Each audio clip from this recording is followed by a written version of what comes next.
Welcome, dear viewers. For more exclusive, thrilling stories every week, join our membership. Sit back, relax, and sip your coffee. Enjoy. The first time I saw the symbol, I thought it was just another tattoo. Working in Craven County's disused morgue facility, you see all kinds of markings on the deceased. But this was different.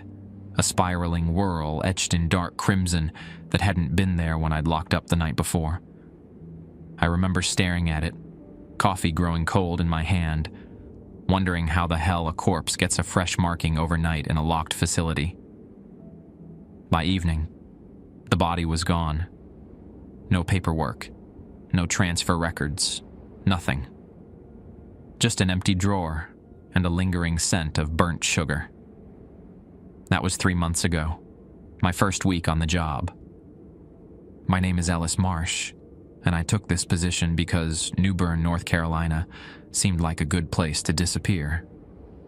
The town sits where the Neuse and Trent rivers meet, draped in Spanish moss and Civil War history, with enough small-town secrets to hide one more: me. I'd been running from Chicago since the accident at Mercy General. 10 years as an orderly, and one mistake cost 3 lives. They said it wasn't my fault, that the equipment malfunctioned. But I saw their eyes when they looked at me. I know what they thought. So I fled south, following job listings until I found this one: caretaker for the old county morgue facility. The listing said they needed someone to maintain the building while the county decided what to do with it. The pay wasn't great, but it included lodging in the caretaker's apartment upstairs, and most importantly, no one asked too many questions. "It's a simple job," Ms. Holloway from county administration had said, not looking up from her paperwork. "Keep the place from falling apart. Make sure no kids break in. Report any structural issues." What she didn't mention was that the place wasn't exactly empty. The county coroner's office had moved to a new facility across town 2 years ago, but budgetary issues meant some of their long-term residents were still stored here.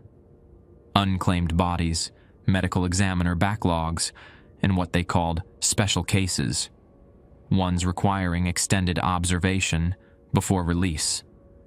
"You'll barely notice them," Ms. Holloway had assured me when I asked. "The ME's assistant drops by twice a week to check on things. Just don't go poking around the cold storage." I didn't plan to. The morgue occupied the basement of the old Wharton Medical Building, a limestone structure from the 1930s that seemed to absorb sunlight rather than reflect it. The upper floors housed my apartment and several abandoned offices, their doors sealed with county tape. For the first month, it was peaceful. I cleaned, fixed leaky pipes, replaced flickering lights, and walked to Lawson's corner store for supplies. Sometimes I'd sit by the Neuse River, watching shrimp boats drift past, trying to convince myself I'd found somewhere I could start over. Then people started showing up after dark. A black van with tinted windows. Men and women in clothes too formal for New Bern's humid nights. They'd nod at me like we shared a secret, use keys I didn't know existed, and leave before dawn. After their third visit, I found a manila envelope outside my apartment door, containing a handwritten list of rules and the salary increase, enough to make asking questions seem foolish. I should have asked anyway.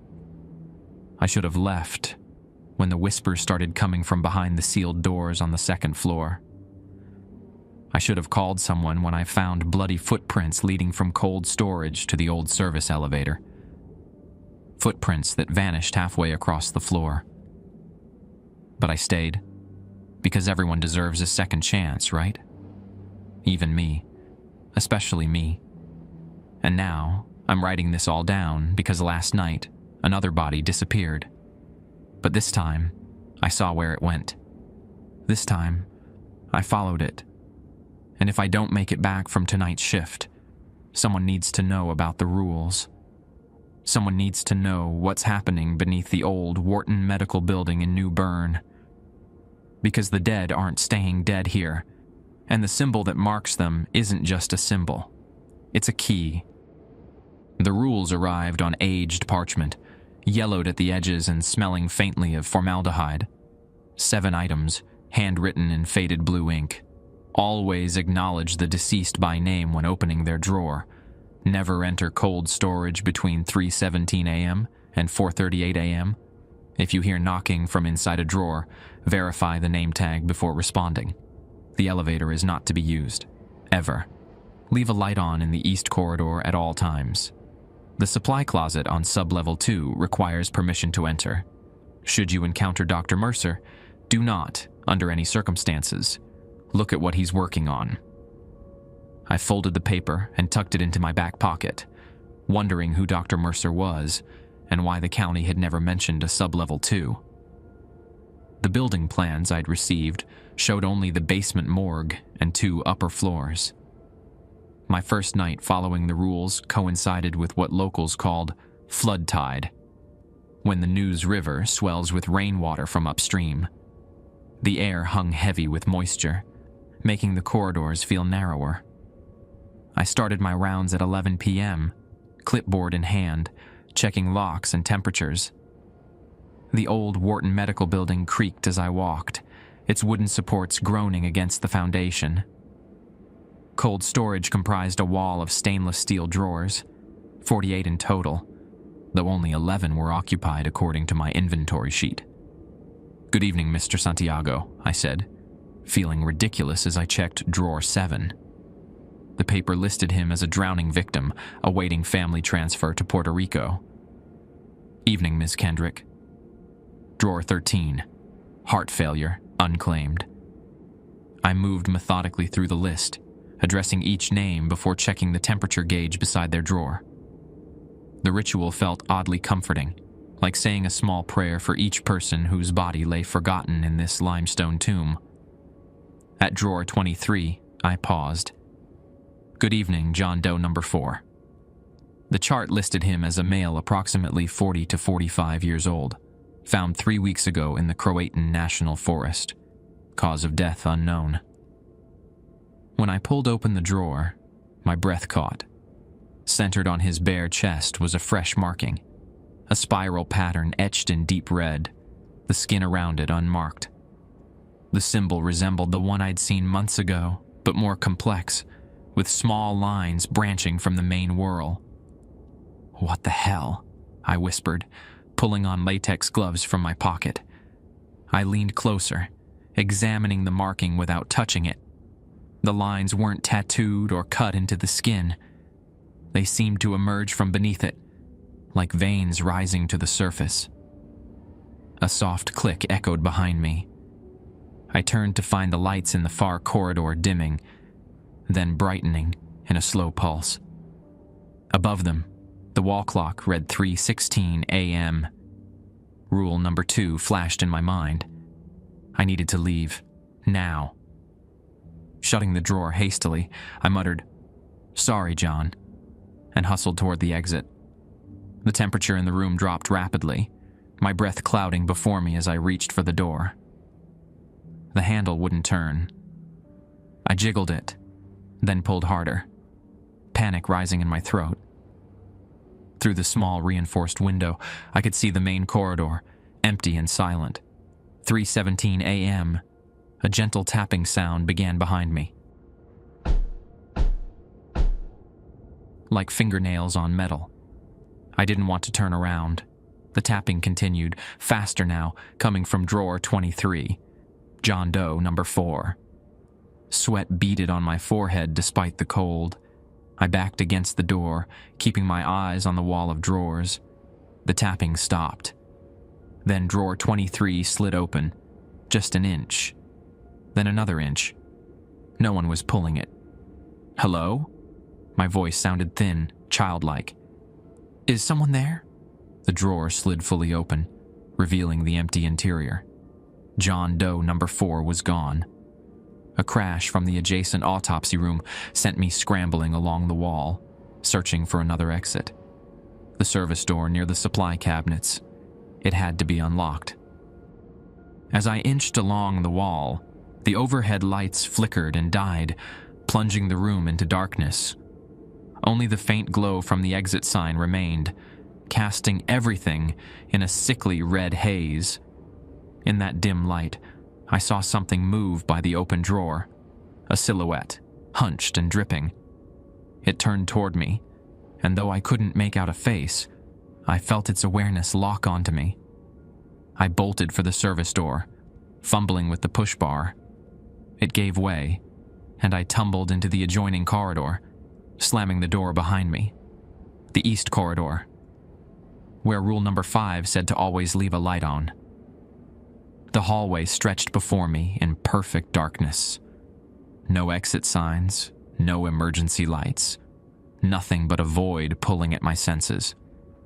From somewhere ahead came the gentle sound of water dripping, then footsteps, wet, slapping footsteps, moving slowly in my direction. I reached for my phone, but my pocket was empty. My light, my connection to the outside world, gone. The footsteps drew closer. A voice, garbled as if speaking through liquid, whispered from the darkness, "Do you know my name?" I backed away, feeling along the wall for any door, any escape. My fingers found a panel, smooth, with small buttons. The elevator. Rule number 4. The elevator is not to be used. Ever. The wet footsteps quickened. A hand, cold, damp and rough like wet paper, brushed against my arm. I jabbed at the elevator button. Rules be damned. The door slid open with a cheerful ding, spilling warm yellow light into the corridor. I stumbled inside, punching the button for the first floor repeatedly. As the doors began to close, I caught a glimpse of what stood in the hallway, a figure composed of darkness and water, its chest carved with the spiral symbol, now glowing faintly red. The doors sealed shut. The elevator hummed to life, and then it began descending instead of rising, down toward a floor that didn't exist on any blueprint, down toward sublevel 2. The elevator shouldn't have been functioning at all. County maintenance had disconnected the power months ago, citing safety concerns with the aging machinery.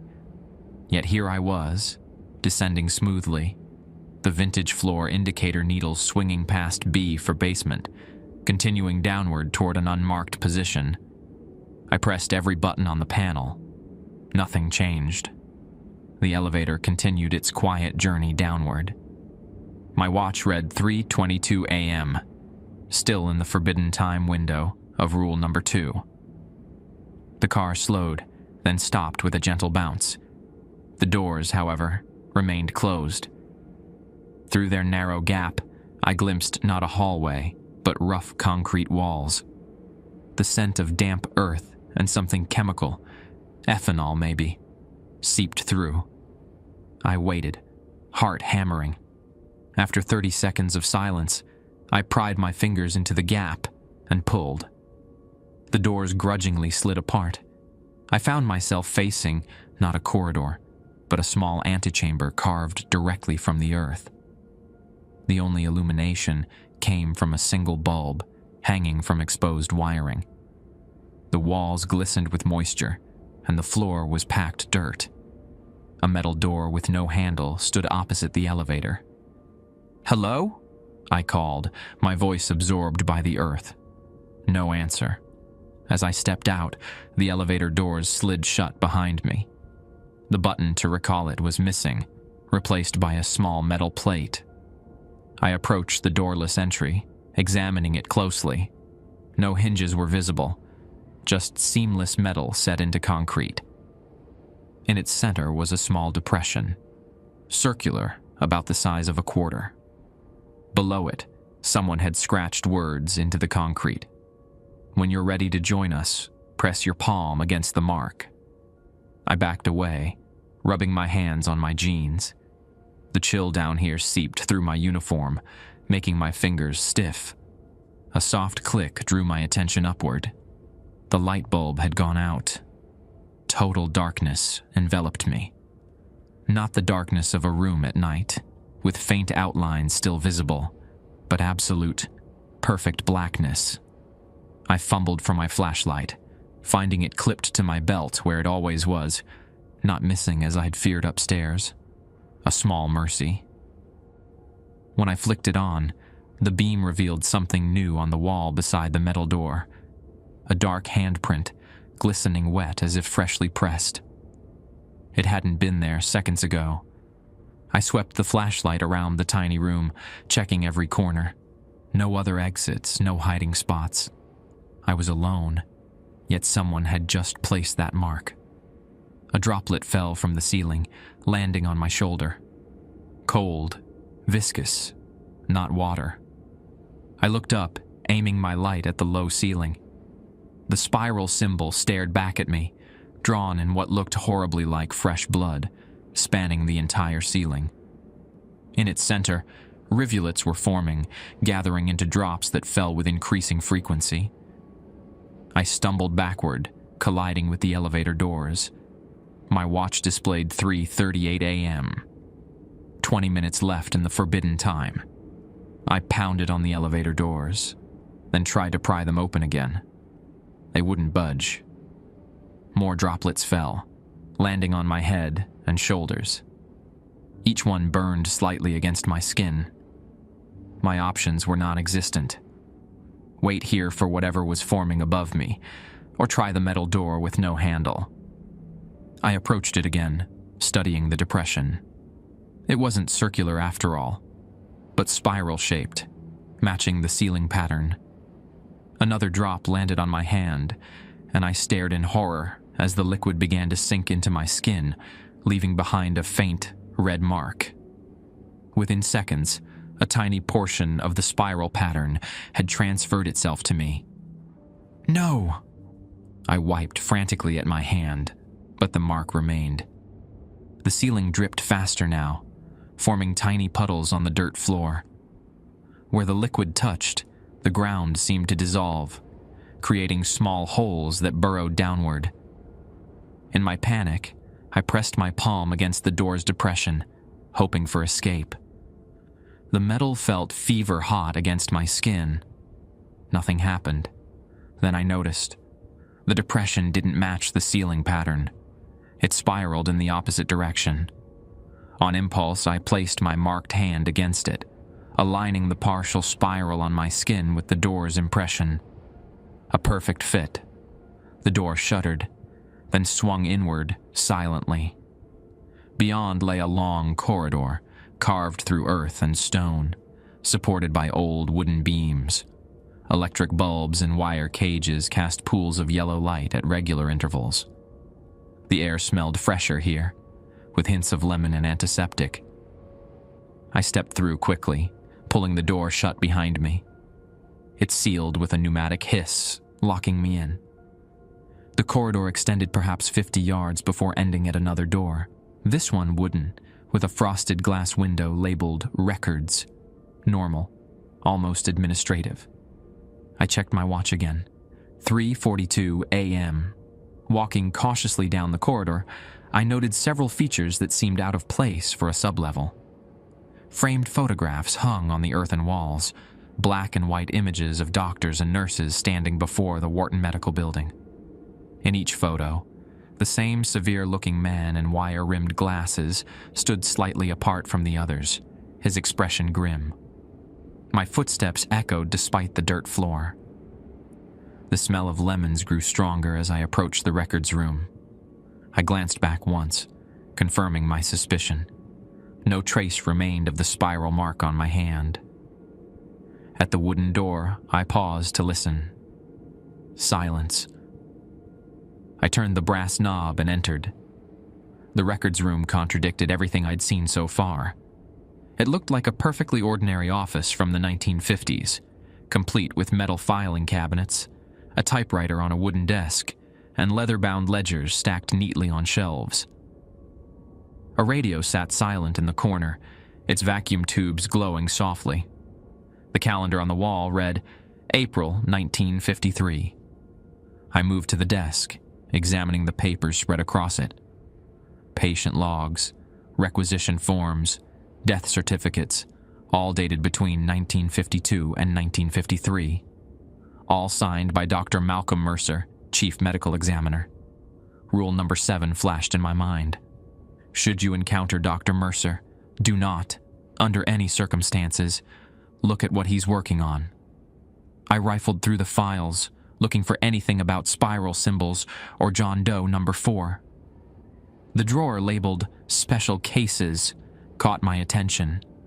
Inside were dozens of thin folders, each containing a single sheet of paper and a black and white photograph. The papers held only numbers and cryptic notations, but the photos showed bodies, all with the spiral symbol marked on their chests. The last folder was newer than the others. Inside was a photo of John Doe number 4 as I'd seen him earlier tonight, the spiral fresh on his chest. The notation below read, Subject 218, transfer complete, awaiting reanimation. Transfer to where? A door I hadn't noticed before stood ajar at the back of the office. Through it, I glimpsed what looked like an operating theater, with an old-fashioned examination table at its center. Leather restraints hung from its sides. My watch read 4:36 a.m., almost through the forbidden time. I crept toward the door, peering around its edge. The room beyond was circular, its walls lined with glass-fronted cabinets containing surgical instruments. The examination table stood beneath a large overhead light, currently switched off. A figure hunched over the table, back to me. White coat, thin shoulders, wire-rimmed glasses visible in profile. Dr. Mercer, working on something I wasn't supposed to see. I began to back away when a floorboard creaked beneath my foot. The figure straightened but didn't turn. "Ah," he said, voice surprisingly warm and rich. "You've come earlier than the others. Good. We need help with the preparations." I remained frozen, unsure what to do. "Don't just stand there," Dr. Mercer said, still not turning. "Come and see what we're building. It's quite remarkable." Something in his tone made my skin crawl. I took another step back. "You've been marked," he continued. "I can smell it on you. The transference has begun." My hand tingled where the spiral had briefly appeared. "What transference?" I asked, my mouth dry. Dr. Mercer chuckled. "Why, the awakening, of course. The dead have been patient long enough, don't you think?" My watch beeped. 4:38 a.m. The forbidden time was over. "I need to go," I said. "Of course you do," Dr. Mercer replied, "but you'll be back. The symbol calls to its own." As if on cue, the overhead lights flickered. When they stabilized, Dr. Mercer was gone. In his place stood John Doe number 4, chest bare except for the raised spiral now covering his entire torso. He turned toward me, eyes milky white, smile too wide for his face. "Do you know my name now?" he asked, voice bubbling as if through liquid. I ran, slamming the office door behind me and sprinting down the earthen corridor. Behind me, wet footsteps slapped against dirt, gaining speed. The featureless metal door appeared ahead, now standing open. Beyond it, the elevator waited, doors spread wide. I lunged inside, hammering the button for the first floor. As the doors began to close, a hand, pale and dripping, reached through the gap. I stomped on it. The fingers cracked like twigs, dissolving into murky liquid that pooled on the elevator floor. The doors closed fully. The elevator rose. When it reopened, I was back in the main corridor of the basement morgue. My watch read 4:45 a.m. Dawn was still hours away, but I'd survived the forbidden hour. What I couldn't understand, was why my reflection in the stainless steel doors showed a faint red spiral beginning to form on my own chest. The mark on my chest faded by morning, leaving only a faint pink outline visible in the harsh bathroom light. I scrubbed at it until my skin reddened, but the pattern remained. A ghostly echo of what I'd seen on John Doe number 4. Sleep evaded me. Every time I closed my eyes, I saw Dr. Mercer's silhouette against the examination table, heard his warm, inviting voice. "You've been marked. The transference has begun." By noon, I'd made up my mind to leave New Bern. I stuffed clothes into my duffel bag, gathered my meager savings, and researched bus schedules on my phone. The earliest departure would leave at 7:15 p.m. from the station downtown. Plenty of time to get away. I was zipping my bag when someone knocked at my apartment door. 3 sharp raps, then silence. Through the peephole, I saw Miss Holloway from County Administration, her gray suit immaculate despite the summer heat, brown leather portfolio tucked under one arm. I cracked the door open, keeping the chain latched. "Ms. Holloway?" "Mr. Marsh." She smiled thinly. "May I come in? There's a matter we need to discuss regarding your employment." They know, I thought. They know I went to sublevel 2. My apartment was tiny, a converted office space with just enough room for a bed, kitchenette, and bathroom. Nowhere to hide my packed bag. I unlatched the chain and stepped back. "It's not much, but come in." Ms. Holloway surveyed the space, gaze lingering on my duffel. "Planning a trip?" "Just laundry," I lied. "The machines here broke last week." She nodded. "I'm convinced." "I understand you've had an eventful night, Mr. Marsh." My throat tightened. "I'm not sure what you mean." "Please." She sighed, extracting papers from her portfolio. "We monitor the facility. We know about your visit to the restricted area. No point denying it." "What's down there? Who is Dr. Mercer?" Ms. Holloway perched on the edge of my desk chair, smoothing her skirt. Dr. Mercer was a pioneer in his field. His work continues to benefit the county in ways you cannot imagine. "Was? Is." She corrected herself quickly. "The doctor values his privacy." I gestured to the spiral mark on my chest, now hidden beneath my shirt. "And this? What does this mean?" For the first time, Ms. Holloway looked uncomfortable. "A misunderstanding. You weren't meant to receive the mark so soon. We typically wait until staff have demonstrated more commitment to our operation." I didn't ask for it. No one does initially. She handed me a document. "Your new contract. The salary has been adjusted to reflect your expanded responsibilities." I glanced at the figure. Triple my current pay. "What responsibilities?" "You'll assist with special transfers. Nothing complicated, just ensuring our unique subjects reach Dr. Mercer's laboratory." "The bodies with the symbols?" I asked. "Subjects," she corrected again. "And yes, they're part of a clinical trial." "On dead people?" Ms. Holloway's lips thinned. "Death is less binary than most believe, Mr. Marsh. There are thresholds, states between. Dr. Mercer explores these liminal spaces."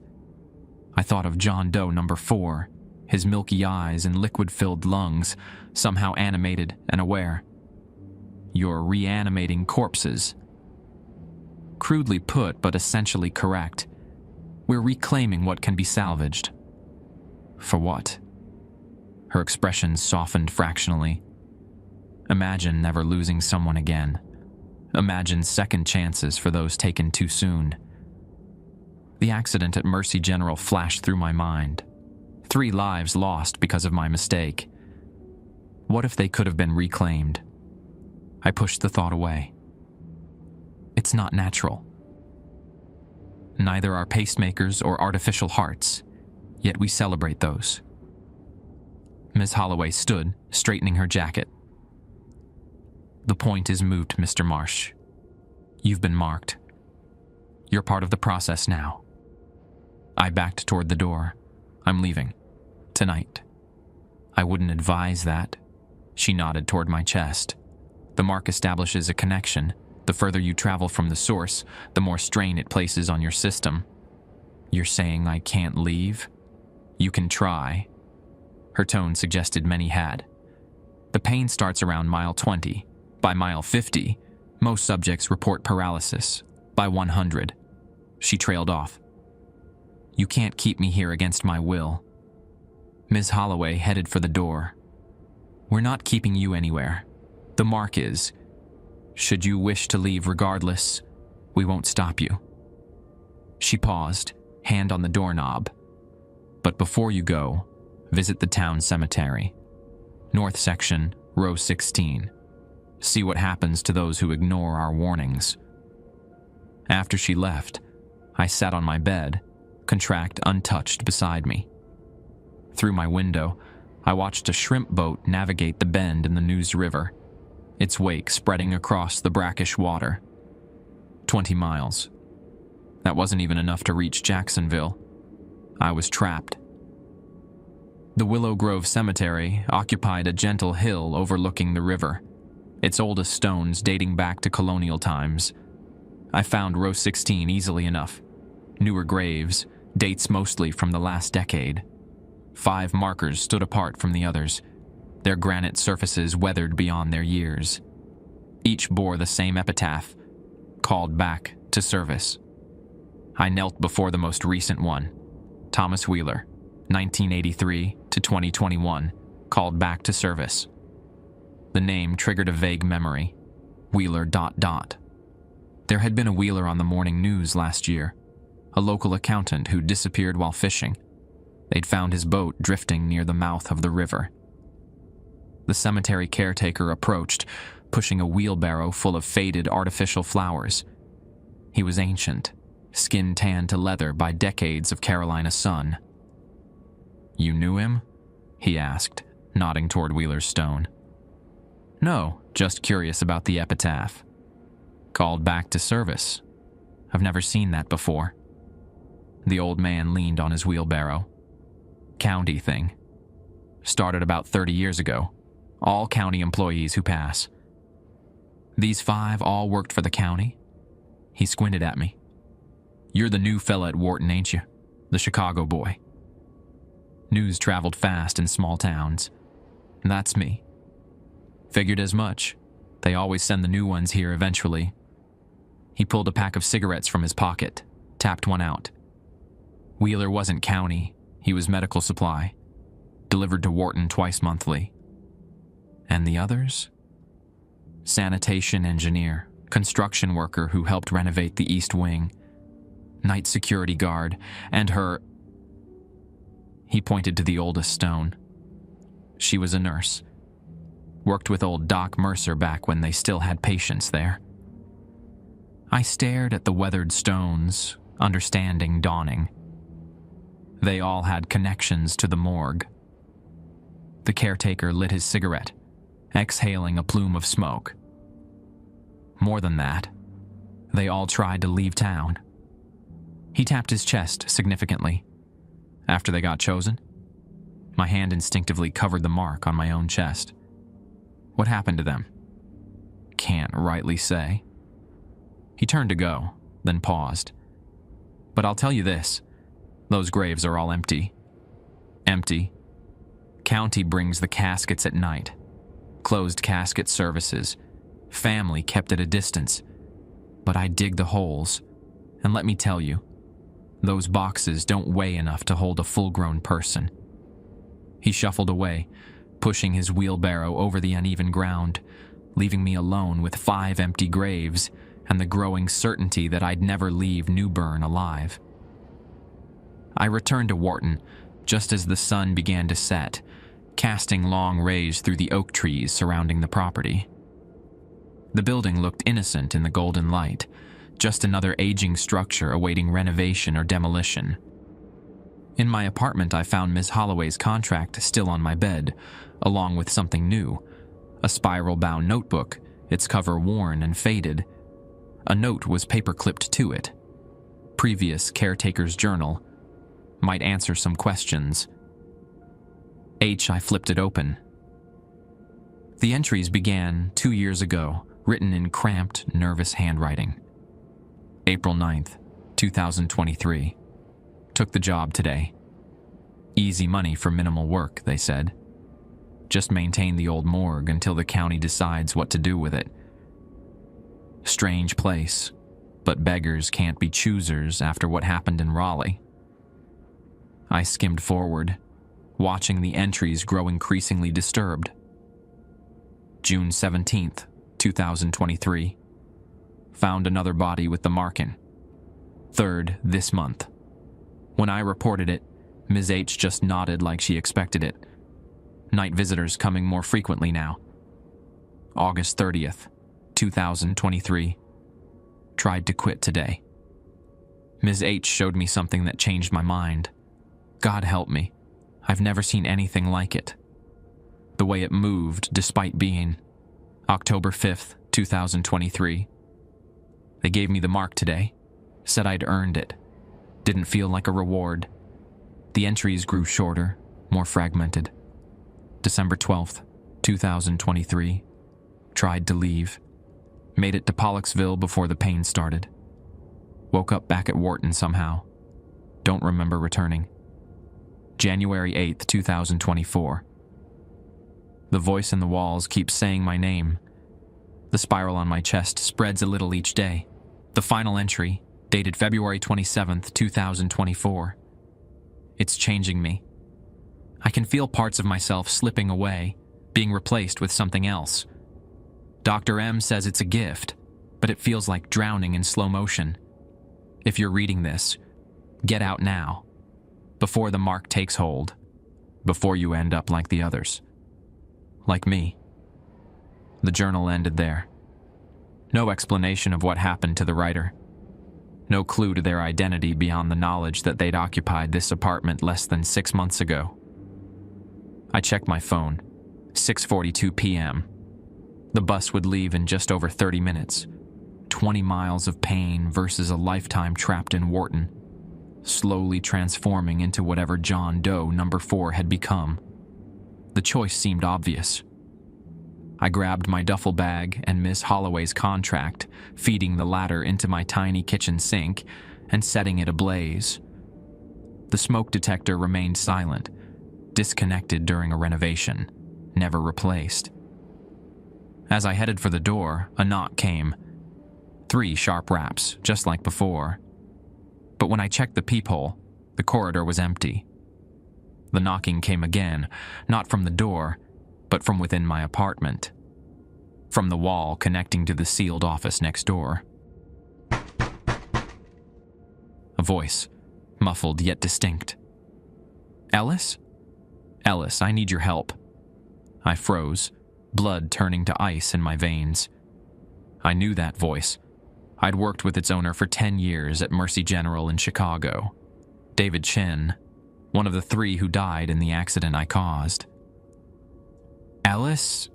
The voice called again. I know you're there. Please. It hurts to be like this. I backed away from the wall, bumping into my desk. The journal fell open, revealing a final entry I'd missed, written in different handwriting on the last page. The dead speak with familiar voices. That's how they draw you in.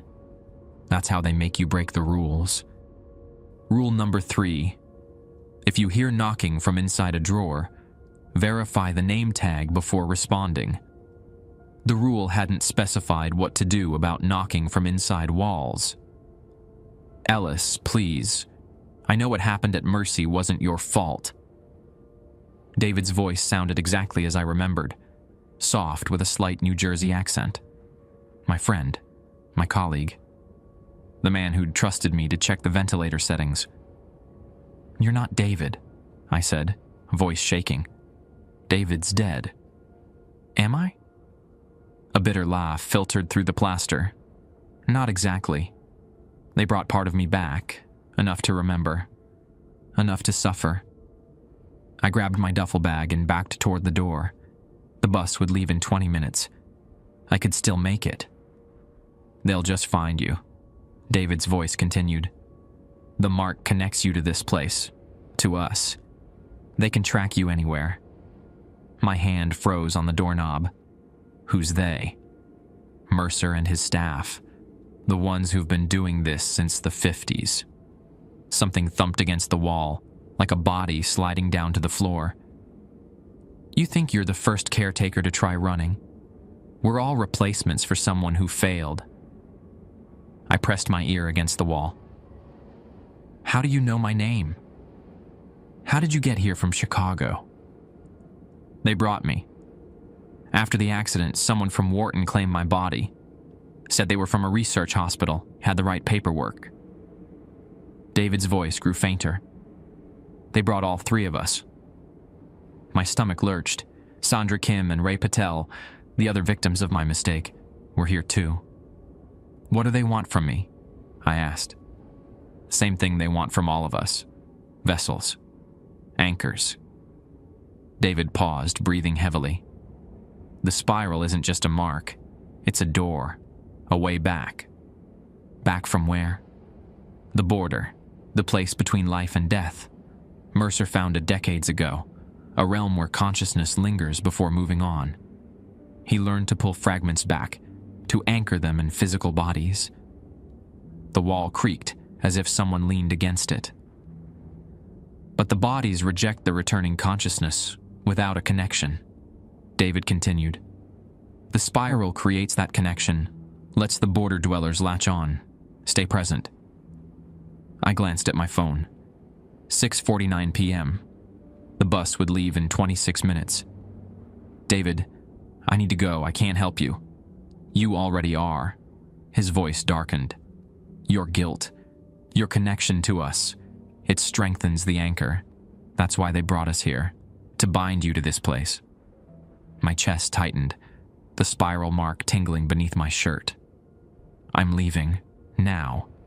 Wait! David's voice grew desperate. There's another way. You can free us, all of us.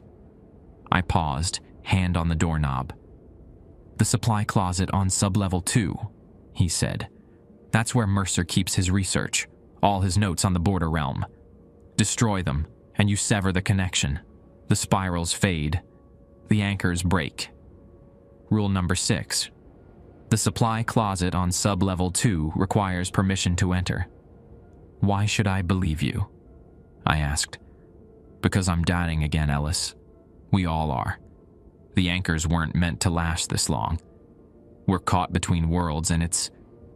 His voice cracked. It's worse than dying the first time. A deep rattling cough came through the wall. Help us finish crossing over, please. I checked my watch again. The last bus wouldn't wake. I had a choice to make.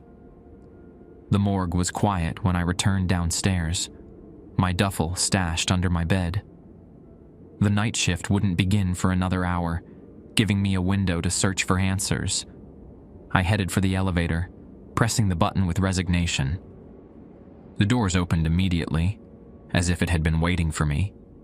This time I knew what to expect as I descended below the basement. The antechamber with its dirt floor and single bulb. The metal door with its spiral depression. What I didn't expect was to find the door already open, revealing the earthen corridor beyond. I stepped through cautiously, flashlight sweeping ahead of me. The framed photographs on the wall seemed different, the faces blurred, except for Dr. Mercer, who stared with crystal clarity from each image. I reached the records room and found it transformed. The neat office from my previous visit was now chaotic. Papers strewn across the floor, file cabinets tipped over, the desk chair splintered. A struggle had occurred here recently. The door to the examination theater stood wide open. Inside, the overhead surgical light blazed, illuminating an empty table with restraints hanging loose. I moved to the back of the room, where a plain wooden door labeled Supply waited. No lock, just a simple knob. Rule number 6 echoed in my mind. I needed permission. But from whom? As if in answer, the room's temperature plummeted. My breath fogged before me as a figure materialized beside the examination table, Dr. Mercer, his wire-rimmed glasses gleaming in the surgical light. You've returned. He smiled, revealing teeth too white, to uniform, and without being summoned. Progress. I stepped back, remembering rule number 7. Should you encounter Dr. Mercer, do not, under any circumstances, look at what he's working on. I need access to the supply closet, I said, keeping my eyes on his face. Dr. Mercer tilted his head, studying me. Why? Maintenance issue. There's a leak in my apartment ceiling. I need sealant. A lie, he said mildly, but an interesting one. Your predecessor was less creative. He gestured to a dark stain on the floor near the table. I'd assumed it was chemicals or bodily fluids. Now I recognized the shape of a human form, outlined as if burned into the concrete. What happened to them? He broke the rules. Dr. Mercer adjusted his glasses. Specifically, Rule 7. He looked when he shouldn't have. I kept my gaze locked on Mercer's face. And the supply closet? Contains materials essential to my work. Sensitive materials. He stepped closer. Your friend in the walls sent you, didn't he? Subject 216, the one from your past. David was subject 216. John Doe number 4 had been subject 218. I wondered who 217 was. I don't know what you're talking about, I lied. The border dwellers grow desperate as their anchors weaken, Mercer continued. They'll say anything, promise anything, to gain freedom. His expression softened, but what they truly need is renewal. Renewal? Fresh anchors, stronger connections. He nodded toward my chest. Yours is taking nicely. The guilt you carry creates excellent foundations. The spiral mark burned beneath my shirt. I didn't agree to this, I said. Few do initially. Mercer stepped forward. But consider the alternative. Your friends, trapped between worlds, suffering eternally. Or, he gestured to the dark stain on the floor. That fate, should you continue defying us. What do you want from me? Tonight? Assistance. He turned toward the supply closet. Since you're so eager to see inside, you can help carry materials for the evening's procedure. He opened the closet door, revealing not supplies, but a small, sterile room. Metal shelves lined the walls, filled with jars containing dark liquid. Within each, something pulsed, something red and spiral-shaped. The anchors, Mercer explained. Each one connects to a subject. Some weaken over time, requiring replacement. I stared at the dozens of jars, each representing a person trapped between life and death. And the subjects? The bodies? Vessels only. The consciousness returns from the border realm. But the original soul has departed. We simply repurpose what's left. He lifted a jar containing a particularly bright spiral. Subject 217, ready for renewal tonight. The jar's label read SKIM, Sandra Kim, the second victim from Mercy General. Mercer handed me the jar. Take this to the preparation room, down the hall, first door on the left. The glass felt unnaturally warm against my palms, the spiral inside pulsing in rhythm with my heartbeat. I had what I needed now. Proof of Mercer's experiments, and possibly a way to destroy the anchors. But as I turned to leave, Mercer added, "And Mr. Marsh? Don't dawdle. Subject 217's new vessel arrives at 8 p.m. and will need you present for the transference." I froze. New vessel? Yes. Mercer smiled, eyes crinkling behind his glasses. Your cooperation tonight determines whether you become the anchor technician or the next vessel. He checked his watch. You have 30 minutes to decide. Choose wisely. I clutched the jar containing Sandra's anchor and headed for the preparation room, mind racing. 30 minutes to save my friends, destroy the anchors, and somehow escape this nightmare, or become the next empty-eyed revenant stalking Wharton's halls, The clock was ticking. The preparation room resembled a cross between a medical lab and an alchemist's workshop. Antique glassware shared space with modern centrifuges. Bunsen burners sat beside digital scales. The air smelled of chemicals and something sweetly rotten, like fruit left too long in summer heat. I placed Sandra's anchor jar on a marked circle in the center of a stainless steel table, then quickly stepped back. The spiral inside pulsed faster now, almost agitated. "Sandra," I whispered. "Can you hear me?" The liquid in the jar swirled, the spiral pattern stretching toward the glass as if reaching for me. A whiteboard on the far wall outlined the evening schedule. 8 p.m., vessel arrival, J. Santiago, drawer number 7. 8:30 p.m., anchor transference, S. Kim, J. Santiago. 9:15 p.m., orientation, Newtek, E. Marsh. 10 p.m., secondary procedure, TBB, Santiago, the drowning victim I checked on during my rounds. They were planning to put Sandra's consciousness into his body. And orientation could only mean one thing: my own conversion into whatever Mercer and his team were. I checked my watch. 7:38 p.m. 22 minutes until Santiago's body would arrive. The room had 2 other doors besides the one I'd entered through. One was labeled processing, the other cold storage access. A quick test confirmed both were locked. I turned my attention back to the anchor jars. If David was right, destroying these would free the trapped consciousnesses. But I had no idea what would happen afterward, to them or to me. Footsteps echoed in the hallway outside. I ducked behind a storage cabinet just as the main door opened. Ms. Holloway entered, now dressed in scrubs beneath her suit jacket. She checked the whiteboard, made a small notation, then approached Sandra's jar. "Subject 217, looking energetic today," she murmured, tapping the glass. "You'll have a fresh vessel soon, better than the last one." She picked up a clipboard and recorded something, then proceeded to a cabinet filled with vials of clear liquid. Selecting several, she placed them on a tray beside the jar.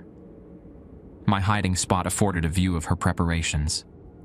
She filled a syringe from one vial, tested it with a small squirt, then placed it carefully on the tray.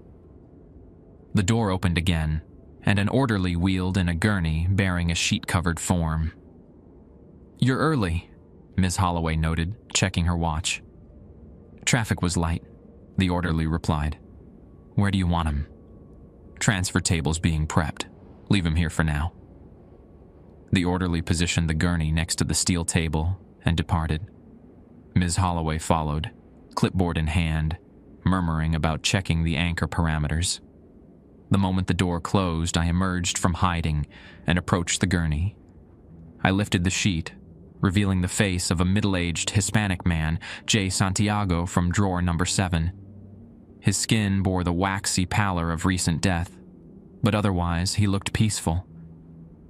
If I destroyed Sandra's anchor, would Santiago remain dead? Or would something worse claim his body? I lowered the sheet and turned to the jar containing the pulsing spiral.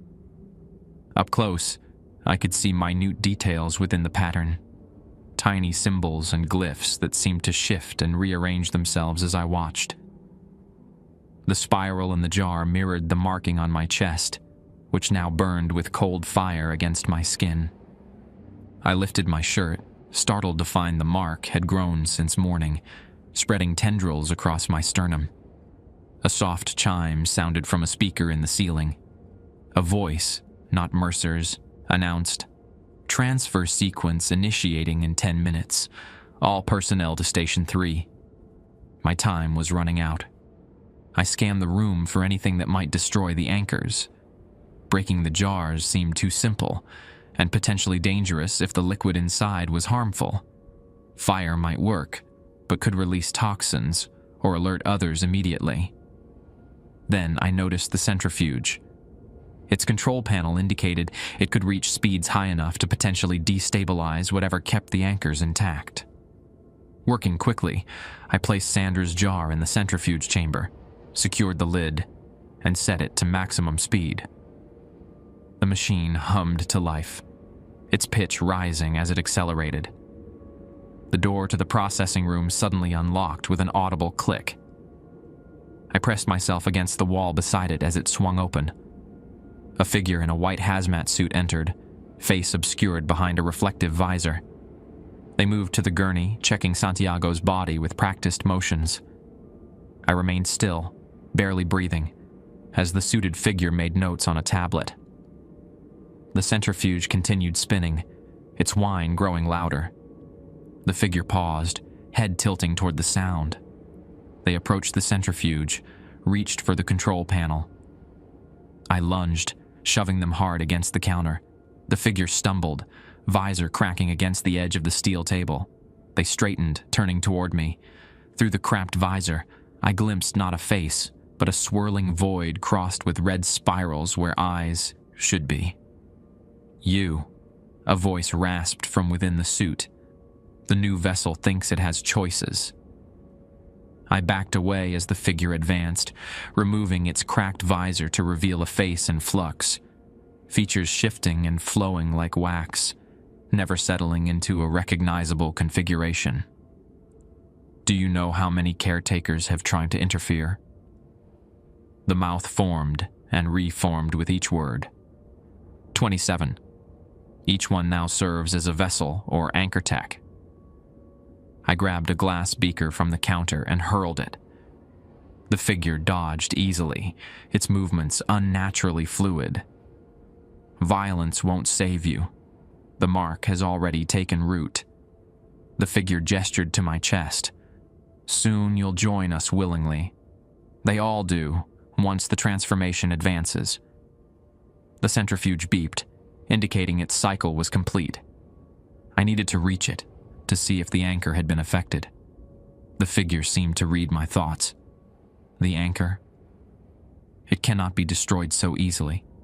Mercer designed them to withstand far worse than mechanical stress. As if to prove the point, the figure moved to the centrifuge and opened it, revealing Sanders' jar, intact, the spiral inside now spinning rapidly, almost vibrating with energy. "You've only excited it," the figure said, sounding amused. "Accelerated the process." The spiral in the jar pulsed with blinding intensity, matching the rhythm of the burning sensation spreading across my chest. The overhead speaker chimed again. 5 minutes to transfer sequence. The suited figure lifted the jar, studying it. Subject 217 is eager. Perhaps we should begin early. They carried the jar to Santiago's body and placed it on his chest. The glass glowed where it touched him, the spiral inside pressing against the surface as if trying to break through. I had to act now. Looking around desperately, my gaze fell on a small red canister mounted on the wall, a fire extinguisher. But not water or foam. Halon gas, used for suppressing fires in sensitive electronic environments. Halon worked by displacing oxygen, creating an inert atmosphere. If the anchors were some kind of organic material. I lunged for the extinguisher, ripping it from its bracket. The suited figure turned too late as I activated it, directing the invisible gas toward the jar and its keeper. The effect was immediate. The figure staggered back, clutching at its visor seals as the halon surrounded them. The jar on Santiago's chest clouded, the liquid inside turning murky as the spiral pattern began to break apart. "No!" The figure's voice distorted, dropping in pitch. "Do you know what you've done?" The jar cracked, leaking dark fluid across Santiago's sheet. The spiral dissolved into fragments, each one fading like embers dying in air. The suited figure collapsed to its knees, clawing at its chest. "The connection. You're severing." A scream erupted from the processing room, then another from somewhere deeper in the facility. The lights flickered, plunging the room into darkness for 3 heartbeats before emergency lighting activated, bathing everything in red. The overhead speaker crackled, Containment breach in sub-level 2. Anchor degradation detected. All personnel initiate Protocol 7. The suited figure writhed on the floor, the hazmat material melting and merging with the shifting features beneath. "You fool," it gasped. "The anchors don't just connect us to them. They connect us to here, to this reality." As if to emphasize the point, the figure's edges began to blur, its substance seeming to fold inward, collapsing like a star imploding. I backed toward the door, extinguisher still clutched in my hands. The mark on my chest burned fiercer than ever, and when I looked down, I saw the spiral pattern was fading, edges decomposing like the one in the jar. Throughout the facility, alarms blared. Footsteps pounded in the hallway outside, people running, shouting orders. The suited figure had almost entirely disappeared, leaving only a dark outline on the floor. Santiago's body remained motionless on the gurney, the broken jar beside him leaking the last of its contents. I needed to reach the other anchors in the supply closet. The cold storage access door suddenly unlocked with a click. Beyond it lay a shortcut back to the main morgue level, a way to bypass whatever chaos was erupting in the hallways. I hesitated, torn between escape and finishing what I'd started. The supply closet contained dozens of anchors. If I destroyed them all, would it free David, Ray, and all the others trapped between worlds? Or would it collapse whatever boundary Mercer had compromised, with unknown consequences? The facility shuddered, dust raining from the ceiling. The decision was made for me as the main door burst open, revealing Dr. Mercer, his face a mask of fury, eyes blazing with red spiral patterns. "What have you done?" he demanded, voice resonating at frequencies that made my teeth ache. Decades of work, the barrier thinned to perfection. I didn't wait for him to finish. I turned and sprinted through the cold storage access door, slamming it behind me. The passage beyond was narrow, lit only by emergency lights. Refrigeration pipes lined the ceiling, dripping condensation. I ran past rows of storage units, each bearing a name tag and temperature reading. Behind me, something heavy slammed against the door. It wouldn't hold Mercer for long. The corridor ended at a service elevator, smaller than the main one, used for transporting bodies between levels. I jabbed the call button repeatedly. Another crash echoed behind me. The door was giving way. The elevator dinged, doors sliding open. I threw myself inside, hammering the button for the first floor. As the doors began to close, Mercer appeared at the end of the corridor, his form rippling like heat mirages over summer asphalt. He raised a hand, and the lights in the elevator flickered. "You cannot escape," his voice boomed, seeming to come from everywhere at once. "The mark binds you to us." The doors sealed shut just as he reached them. I felt the elevator rise, carrying me away from sub-level 2 and its horrors. But Mercer was right about one thing. The mark remained. Though fading, the spiral on my chest still connected me to whatever forces he'd harnessed. And somewhere in the building, David and Ray were still trapped, along with countless others collected over decades. The elevator stopped at the main floor. When the doors opened, I found the normally quiet morgue in chaos. Staff I'd never seen before rushed about, carrying equipment and files. Through the windows, I glimpsed vehicles arriving in the parking lot, black sedans with tinted windows and no license plates, a cleanup operation. I slipped away from the elevator, ducking into a supply closet as 2 men in tactical gear rushed past. Through a small vent, I could hear fragments of urgent conversations. Barrier thinning rapidly, subjects destabilizing, containment protocols failing. The building trembled again, more violently this time. Dust and plaster fell from the ceiling. Whatever I'd started by destroying Sanders' anchor It was escalating. The facility, perhaps even the barrier between worlds that Mercer had mentioned, was becoming unstable. I needed to get out, but not empty-handed. I had to find evidence, something to expose what was happening here. And I needed to find a way to free my friends, even if they existed only as fragments pulled back from the border realm. My watch read 8:27 p.m. The transfer sequence should have been underway by now. Instead, the Wharton Medical Building was coming apart at the seams, and something was bleeding through from the other side. The rules no longer mattered. Survival did. The supply closet offered temporary sanctuary as I assessed my options.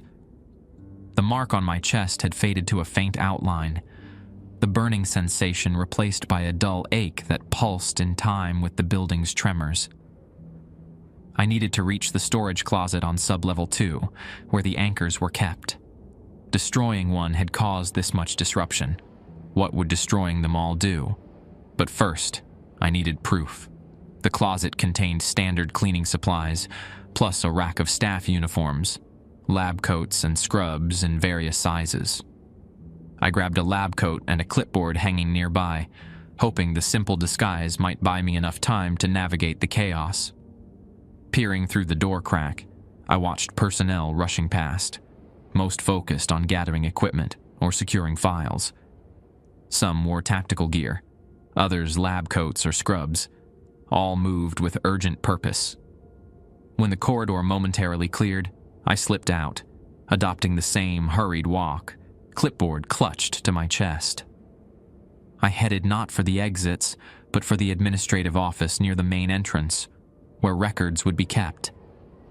The office door stood ajar, interior dark.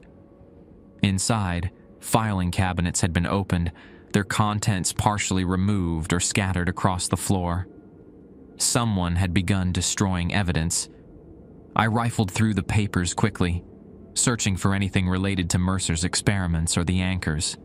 Most were mundane administrative documents, supply orders, maintenance requests, staff schedules. Then I found it. A thin red folder labeled Project Threshold, Subject Acquisition Protocol. Inside was a list of names, dates, and locations. Hundreds of names, spanning decades. Each entry included a designation, subject number, and status codes. I recognized 3 immediately. Chen, David, subject 216, status, active degrading, acquisition, Mercy General, Chicago Kim, Sandra, subject 217, status, active stable, acquisition, Mercy General, Chicago Patel, Raymond, subject 219, status, active/prime, acquisition, Mercy General Chicago.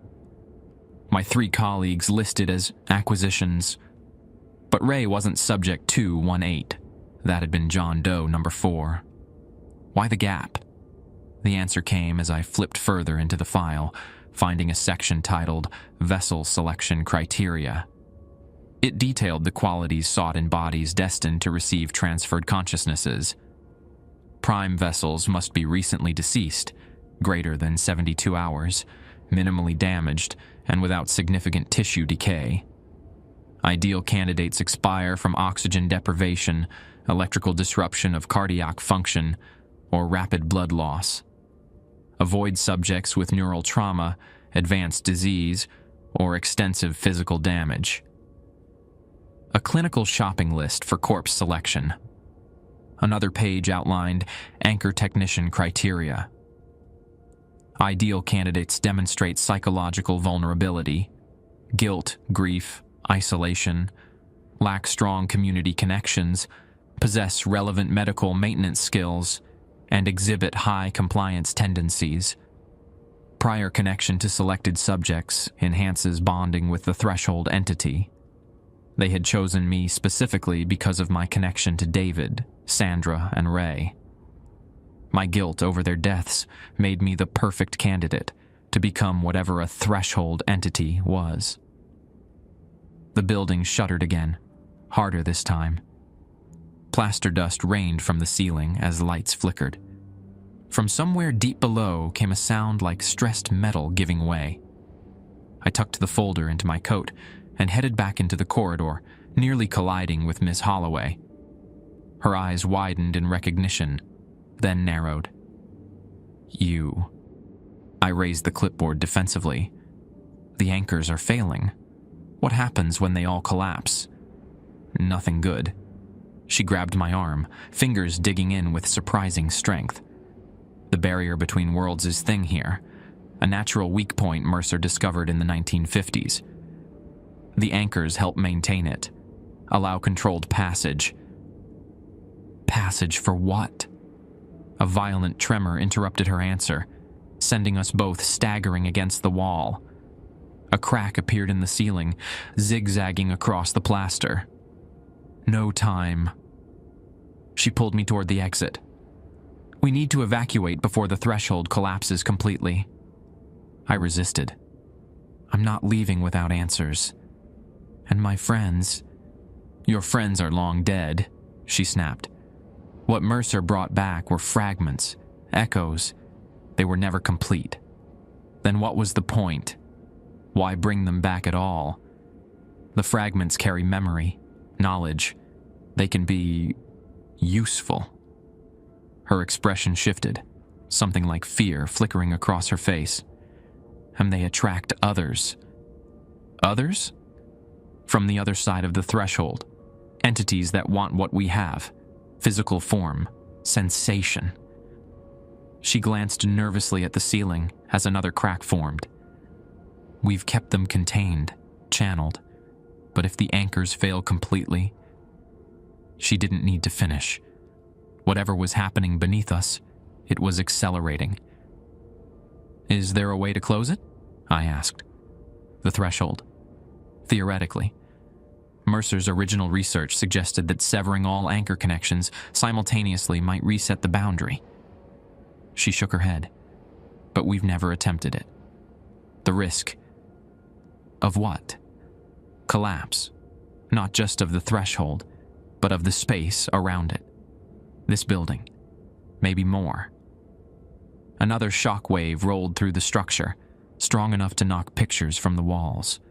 The lights went out completely, emergency systems activating seconds later. A voice crackled over the PA system. "Facility compromise imminent. All personnel evacuate immediately. Containment team to sub-level 2. Ms. Holloway's radio buzzed. She spoke rapidly into it, then turned to me. "They're abandoning the site. Nuclear option." "What does that mean?" "Controlled demolition. They're going to bury this place, threshold and all." She checked her watch. 20 minutes until detonation. 20 minutes to save my friends. Or what remained of them. "Where are they keeping them?" I demanded. "David, Sandra, Ray. Where are they?" "Subject holding, sub-level 1. She hesitated, then added, "But they're not what you remember. They're mostly anchor now, barely human." "They are my responsibility," I insisted. "I put them here." Ms. Holloway studied me, then reached into her pocket and extracted a key card. "Sub-level 1, East Corridor, room 112. She pressed the card into my palm. "This will get you in, but be quick. And Ellis?" Her expression softened fractionally. "They may not thank you for this mercy." She turned and hurried toward the exit, leaving me alone in the trembling building.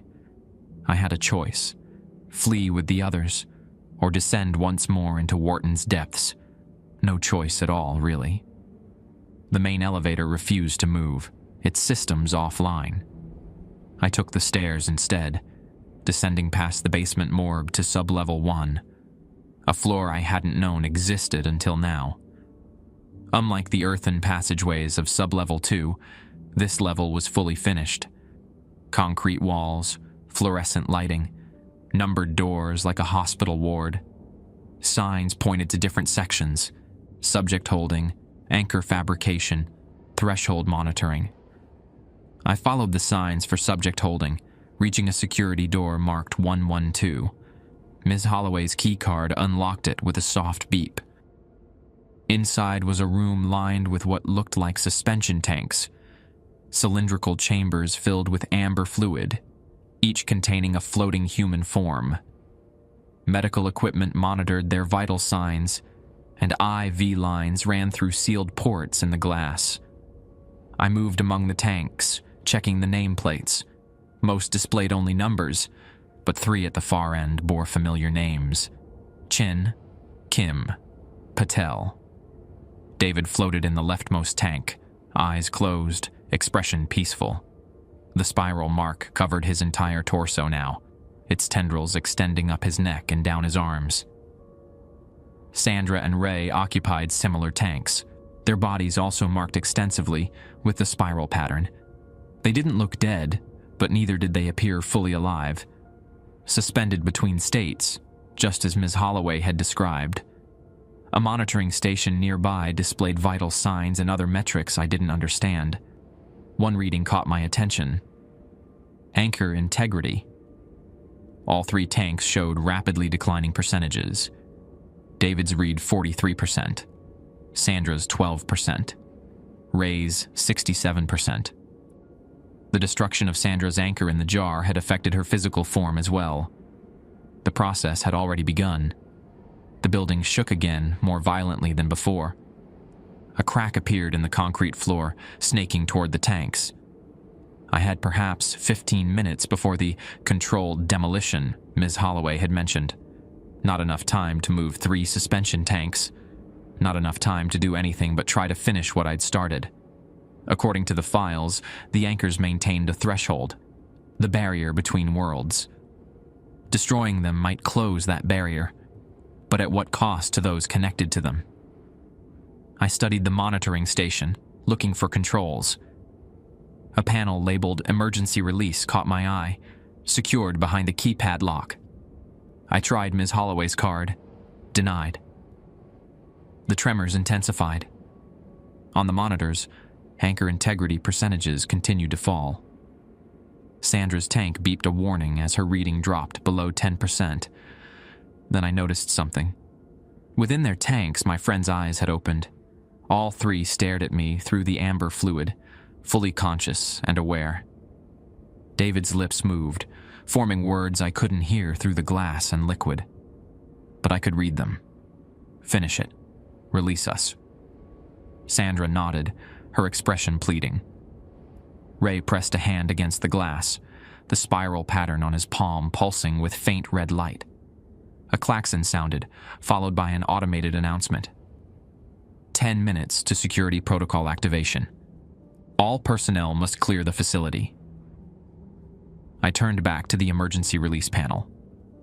The passcode would be something significant to the project. I tried obvious combinations: Mercer's birth year, the facility's founding date. Nothing worked. Then I remembered the times from rule number 2. Never enter cold storage between 3:17 a.m. and 4:38 a.m.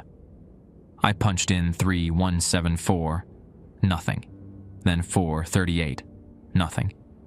What if they weren't just random times, but a reference to something else? Dates, perhaps. I tried March 17th, 1954. The panel beeped, lights turning green. The tanks hissed as pressure released, draining fluid into floor grates. Medical equipment detached automatically as the front panels swung open. David was the first to emerge, unsteady on his feet, dripping amber fluid. The spiral mark on his chest glowed faintly in the dim emergency lighting. "Ellis," he said, voice hoarse. He came back.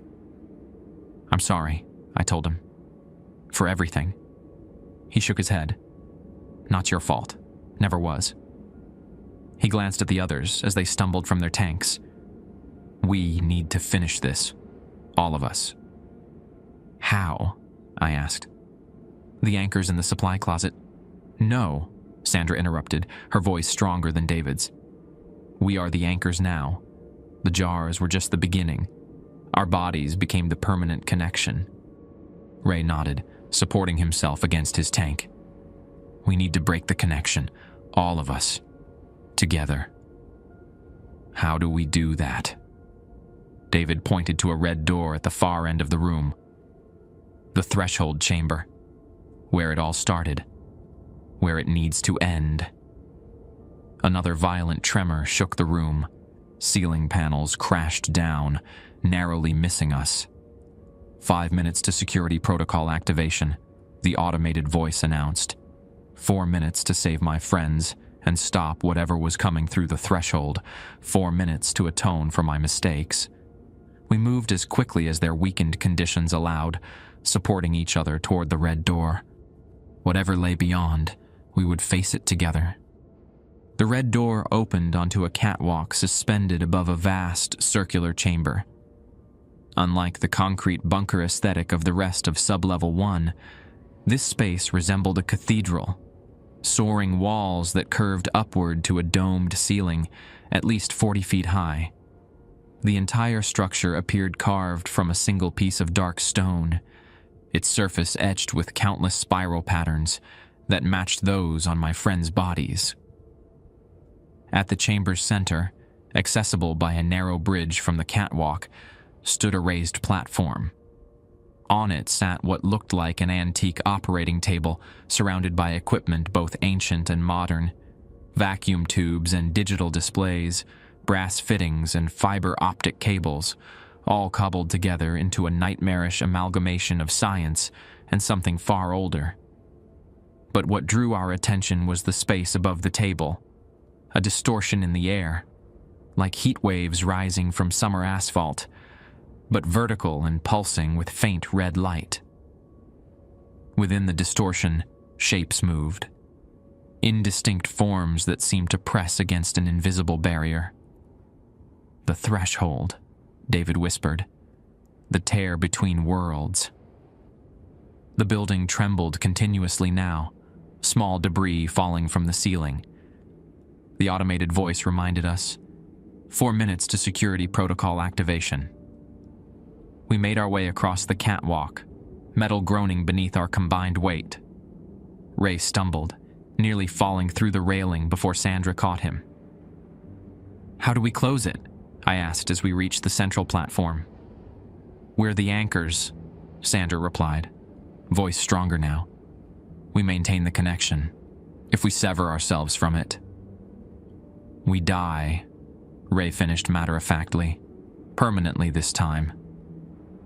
I stared at them. There has to be another way.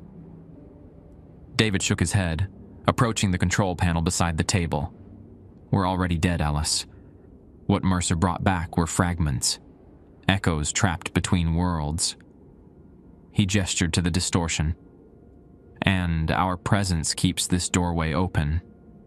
The others who came through, Sandra added, the ones Mercer and his team controlled. They were just the beginning. More are waiting, pushing at the barrier. Stronger ones. As if responding to her words, the distortion rippled violently. A hand, too long, joints bent at impossible angles, briefly pressed through before being pulled back. 3 minutes to security protocol activation.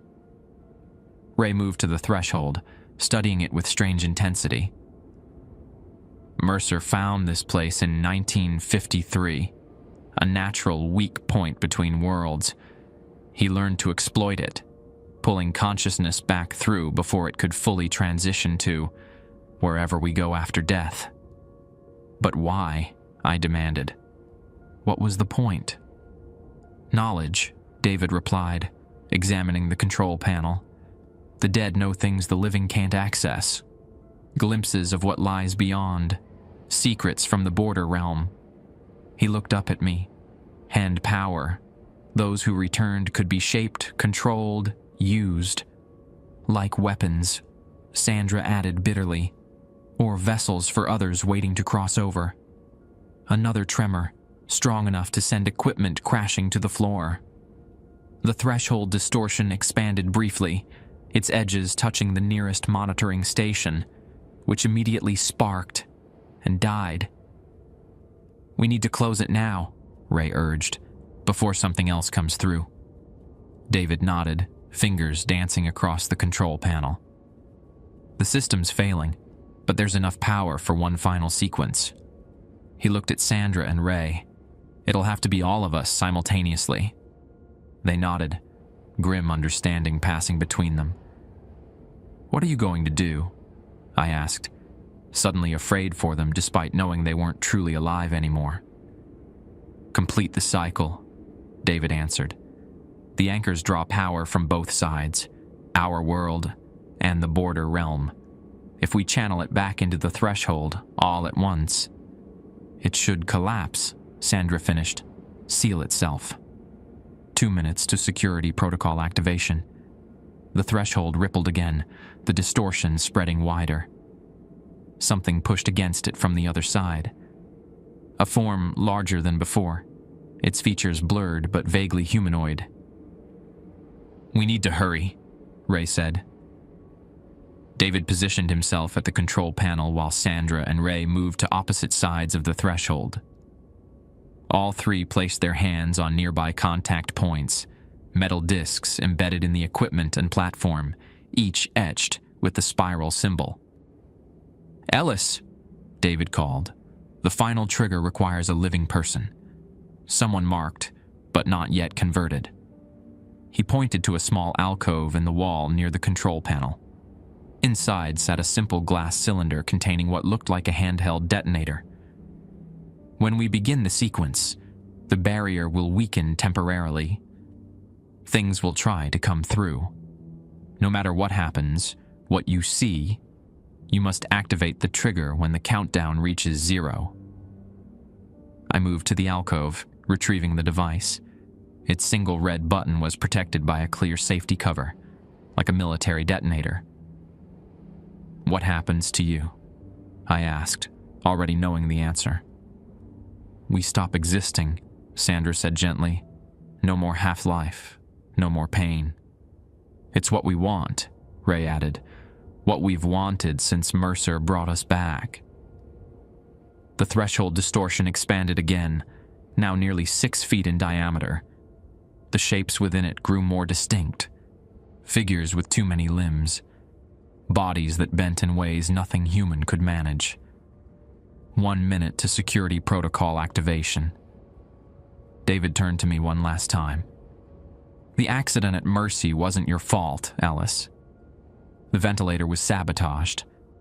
We found out later. Mercer had agents there, selecting candidates. They arranged everything.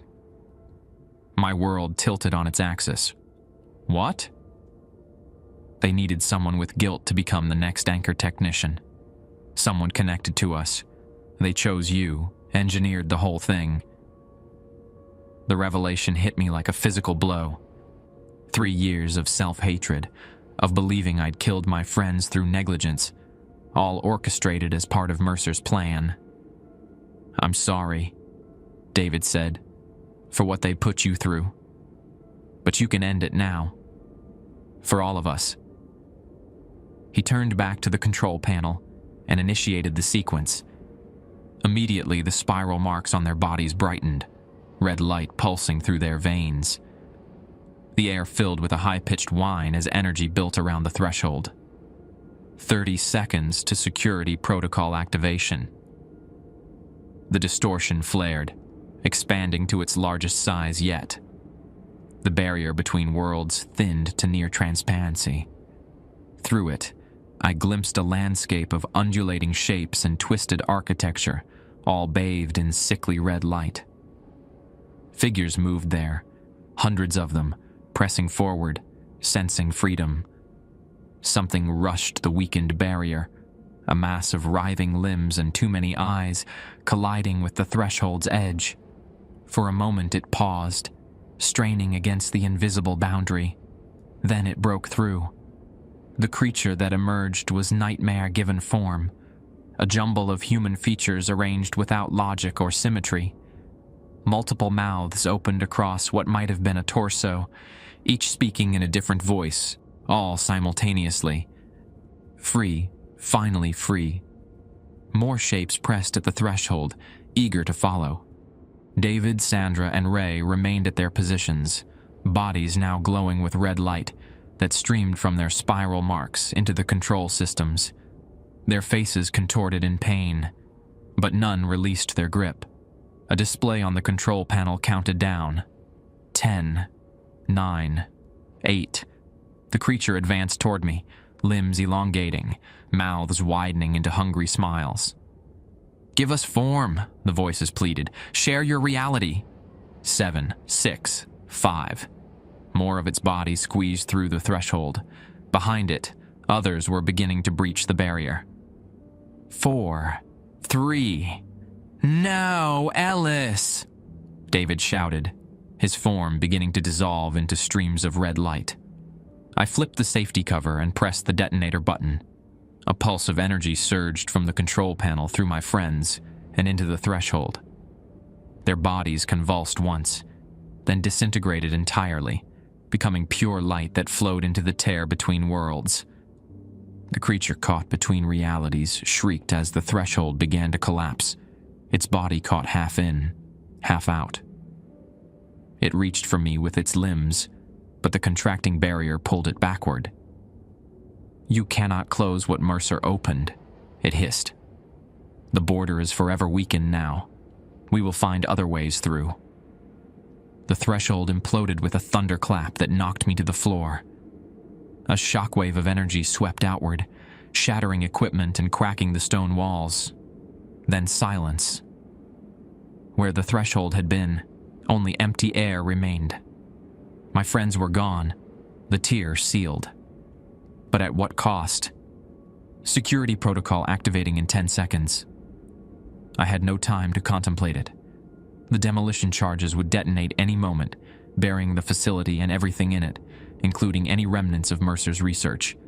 I ran for the exit, racing back across the catwalk as the first explosions rumbled through the lower levels. The stairwell was my only hope, assuming it hadn't collapsed already. As I reached the red door, something made me turn back for one final look at the chamber. In the space where the threshold had been, a tiny pinprick of red light pulsed once, twice, then faded to nothing.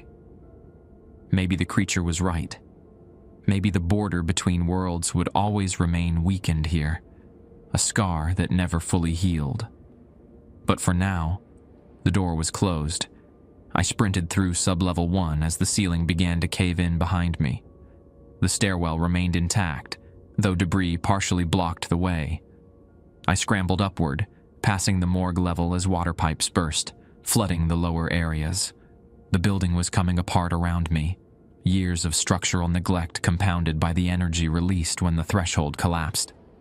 Each step might be my last if the stairs gave way. I reached the main floor as the eastern wing collapsed entirely. Through shattered windows, I could see the evacuation in progress. Personnel loading equipment into unmarked vans, others establishing a perimeter around the property. No one was coming back for stragglers. The main entrance was blocked by fallen beams, but I remembered another way out. The service entrance near the east corridor, where rule number 5 had demanded a light be kept on at all times. Now I understood why. The east corridor had been directly above the threshold chamber. The light was meant to stabilize the weakened reality there, to prevent accidents.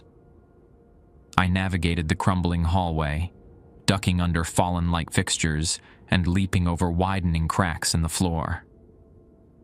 The service door appeared ahead, its exit sign still illuminated despite the chaos. With one final burst of speed, I crashed through it into the cool night air, just as the building's central section imploded, collapsing inward like a dying star. The force threw me forward onto the grass. I rolled down a small embankment, coming to rest beside an ancient oak tree at the property's edge. From there, I watched as the Wharton Medical Building, with all its secrets and horrors, disappeared into a cloud of dust and debris. The thunder of its collapse echoed across the Neuse River, a final punctuation mark on a nightmare I'd barely survived. The mark on my chest had vanished completely, taking with it the connection to Mercer's twisted experiment. My friends were gone too. Not saved, perhaps, but finally released from their half-existence. As floodlights swept the area and voices called out in the darkness, I slipped away into the trees, carrying the only remaining evidence of what had happened: the red folder of Project Threshold documents, and the truth about what lay beneath New Bern's quiet exterior. Some rules are meant to be broken. Others exist for reasons beyond our understanding. The final rule, I decided, would be my own: never return to this place, where the boundary between life and death had been stretched too thin and might one day tear again. The cabin I've rented outside Boone sits nestled among pine trees that whisper secrets when winter winds pass through. 8 months since I fled New Bern, leaving behind the smoking ruins of Wharton Medical Building and its buried horrors. County officials called it a gas leak explosion. The New Bern Chronicle ran the story for 3 days before moving on to the annual Shrimp Festival. No mention of spiral symbols, missing bodies, or doorways between worlds. I should feel safe here in the mountains. I don't. The red folder of Project Threshold documents rests in a lockbox beneath my floorboards. I've sent copies to 17 journalists, 3 federal agencies, and 1 paranormal researcher. The journalists never responded. 2 federal contacts disappeared from public records. The researcher's website went dark 3 days after our communication. Someone doesn't want this story told. Last month, I drove back to New Bern, wearing a disguise that felt absurd, but necessary. The Wharton site had been cleared completely, not just the rubble, but the foundation as well. Fresh sod covered the earth as if the building never existed. A sign announced future development: Mercer Medical Plaza, breaking ground spring 2026. They're rebuilding, starting over. I visited Willow Grove Cemetery after dark, searching for the 5 graves with their called back to service epitaphs. All were gone, replaced with traditional markers and conventional dates of death. The groundskeeper I'd spoken with before had retired suddenly, moved to Florida according to the new caretaker. The past erased, rewritten to hide inconvenient truths.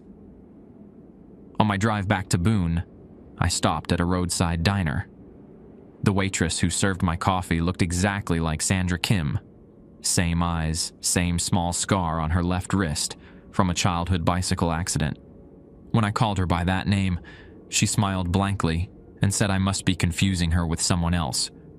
Her name tag read, Anne.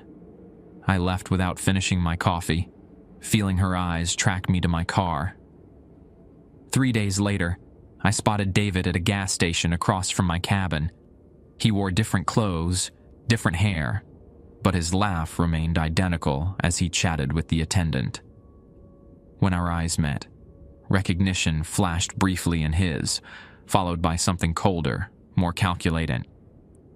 He never approached me, but a spiral pattern appeared burned into my cabin door that night.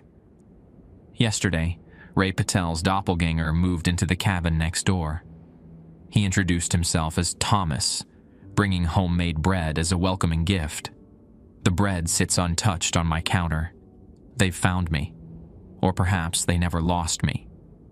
The mark on my chest hasn't returned, yet sometimes I wake feeling its phantom burn. In dreams, I stand before the threshold again, watching David, Sandra, and Ray dissolve into streams of red light. In these dreams, they whisper something I couldn't hear that night, something vital. The door works both ways, Ellis. What came through gets to stay. I've started seeing Dr. Mercer in crowds, at the grocery store, the library, the local cafe. Always at a distance, never acknowledging me, but present nonetheless. His wire-rimmed glasses catch the light at odd angles, his smile unchanged since those 1950s photographs. Tonight I'm leaving this record and this cabin behind. My car is packed, destination unknown even to me. I don't believe I'll escape them, but I must try. The threshold may have closed, But whatever slipped through before the collapse, whatever wears the faces of my dead friends, continues Mercer's work in the shadows. They're watching, waiting, following. And I fear what happens when they finally decide to catch up.